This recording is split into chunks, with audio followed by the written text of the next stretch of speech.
Hello and welcome back to the channel.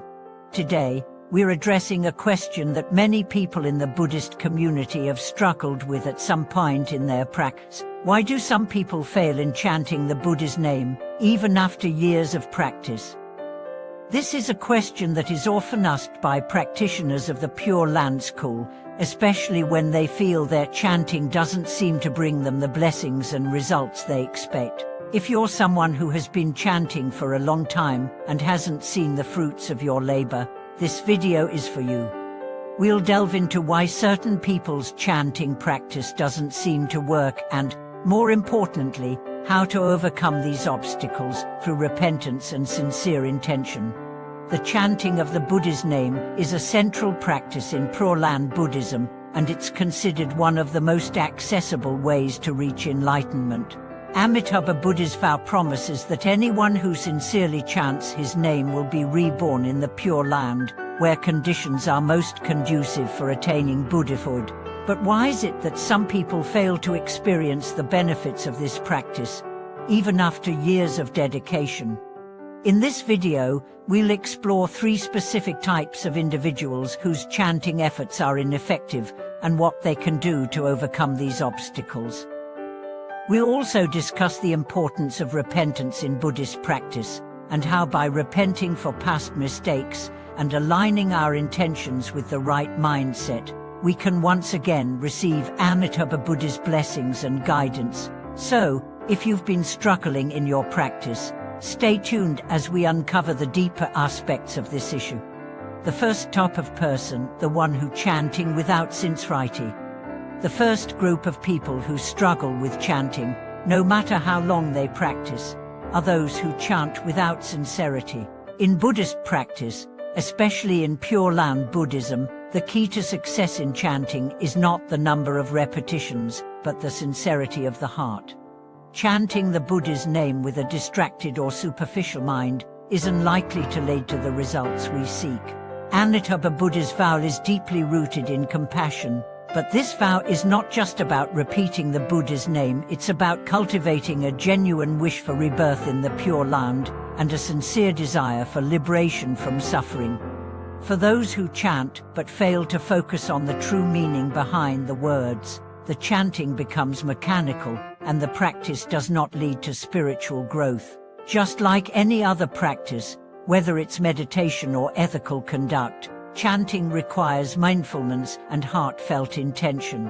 If you are simply chanting out of habit or obligation, without truly feeling a sense of devotion or longing for rebirth in the Pure Land, your efforts may not bear fruit. To remedy this, one must learn to cultivate sincerity in their chanting. Begin by focusing on the true meaning of the words, letting the Buddha's name become a focal point of deep concentration and prayer. Think about your desire to be reborn in the Pure Land and the ultimate goal of attaining Buddhahood. Chanting should be a practice of heartfelt devotion, not just a repetitive task. By focusing on the intention behind your chanting, you align yourself with Amitabha Buddha's vow and open the door for the blessings to flow. The second type of person, the one who chants without faith. The second type of person who fails to benefit from chanting is the one who chants without faith. Faith is one of the cornerstones of Buddhist practice, especially in Pure Land Buddhism. The teachings emphasize that faith in Amitabha Buddha's vow is what opens the path to the Pure Land.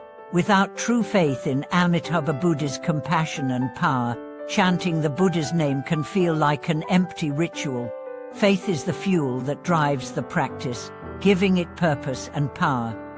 Many practitioners might chant the Buddha's name out of habit or because they were taught to do so, but without a deep-rooted belief in the vows of Amitabha Buddha, the practice may not yield the desired results. Faith in the Buddha's vow is essential. It is the recognition that Amitabha Buddha has vowed to help all beings who call upon his name with sincerity and longing. When faith is lacking, there is often a subtle doubt or disbelief in the efficacy of the practice, which hinders the flow of blessings. To overcome this, one must cultivate deep faith. This faith is not blind belief but a personal conviction in the power of Amitabha vow. It's about trusting that through sincere chanting, Amitabha Buddha will guide you to the Pure Land. If you feel that your faith is lacking, you can take time to reflect on the stories of others who have received Amitabha blessings through chanting, or read more about the Buddha's vow in the scriptures. Strengthening your faith is the first step to making your practice effective. The third type of person, the one who chants without vows. The third group of people who find chanting ineffective are those who chant without making vows. In Pure Land Buddhism, making vows is an essential aspect of the practice. Vows are what shape our aspirations and direct our efforts. Without a clear, heartfelt vow to be reborn in the Pure Land, the chanting of the Buddha's name can lack direction and purpose. Vows are not simply words, they are expressions of deep spiritual intention. Many people chant but do not have a specific vow to guide them. For example, some might chant because they've been told to do so, or out of a sense of ritual, but without consciously making a vow to be reborn in the Pure Land, they miss an essential element of the practice. Vows direct our hearts and minds towards a goal, and without that direction, the practice of chanting becomes aimless. To remedy this, you should make a clear vow. This vow should be heartfelt and deeply personal. It could be as simple as saying, "I vow to be reborn in the Pure Land, where I will be able to attain Buddhahood."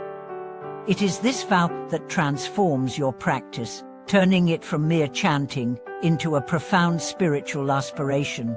When you make a vow, it strengthens your intention and helps you to align your practice with your deepest spiritual goals. The role of repentance in overcoming obstacles.